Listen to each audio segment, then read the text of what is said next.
Krish birthday కావటంతో సత్య క్రిష్ దగ్గరికి వెళ్లి హ్యాపీ బర్త్‌డే క్రిష్ అని చెప్పేసైతే అంటూ ఉంటుంది. ఆ మాటలు వినగానే అక్కడ ఉన్న క్రిష్ అయితే థాంక్స్ సత్య అని చెప్పేసైతే అంటూ ఉంటాడు. ఆ మాటలు వినగానే అక్కడ ఉన్న సత్య క్రిష్ దగ్గరికి వెళ్లి క్రిష్‌ని ముద్దు పెట్టుకుంటూ ఉంటుంది. అది చూడగానే అక్కడ ఉన్న క్రిష్ అయితే ఒక్కసారిగా షాక్ అయిపోతూ ఉంటాడు. ఇంతలో అక్కడ ఉన్న సత్య క్రిష్‌ని తీసుకొని వెళ్లి పద క్రిష్ స్నానం చేయిస్తాను నా చేతులారా నేనే అని చెప్పేసైతే క్రిష్‌ని తీసుకొని వెళ్తూ ఉంటుంది. అది చూడగానే అక్కడ ఉన్న క్రిష్ అయితే లేదు లేదు నేను ఇప్పుడు చెయ్యను అని చెప్పేసైతే అంటూ ఉంటాడు. ఆ మాటలు వినగానే అక్కడ ఉన్న సత్య మాత్రం లేదు ఇప్పుడు నా చేతుల మీదుగానే నీకు నేను స్నానం చేయించాలనుకుంటున్నాను.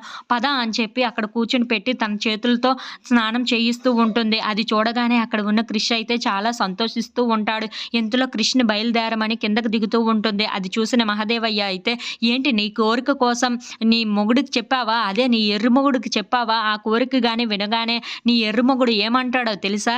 బడియేలమని నీ మీదే పెద్ద అరుపు అరుస్తాడు. ఆ విషయం నీకు అర్థం కావటం లేదు అని చెప్పేసైతే అంటూ ఉంటాడు. ఆ మాటలు వినగానే అక్కడ ఉన్న సత్య అయితే ఒక్కసారిగా షాక్ అయిపోయి మహదేవయ్య వైపు చూస్తూ ఉండిపోతుంది. ఇంతలో అక్కడ ఉన్న మహదేవయ్య మాత్రం నువ్వు నీ కోరికను కోరు అప్పుడు ఏం జరుగుతుందో చూడు ఈ ఇంట్లో పెద్ద ప్రళయమే తగులుతుంది అని చెప్పేసైతే అంటూ ఉంటాడు. ఆ మాటలు వినగానే అక్కడ ఉన్న సత్య మాత్రం మౌనంగా మహదేవయ్యని చూస్తూ ఉండిపోతుంది. ఇంతలో అక్కడ ఉన్న మహదేవయ్య మాత్రం వాడికి నా మీద ఎంత ప్రేమో తెలుసా? ఇప్పుడు నువ్వు ఈ కోరిక అనగానే ఆడు ఏం చేస్తాడో తెలుసా? నీ మెడలో ఉన్న పుస్తని తెంపి నువ్వు మర్యాదగా బయటకు పో అని చెప్పేసైతే నిన్ను బయటికి తరిమేస్తాడు. అది గుర్తుపెట్టుకో అని చెప్పేసైతే అంటూ ఉంటాడు.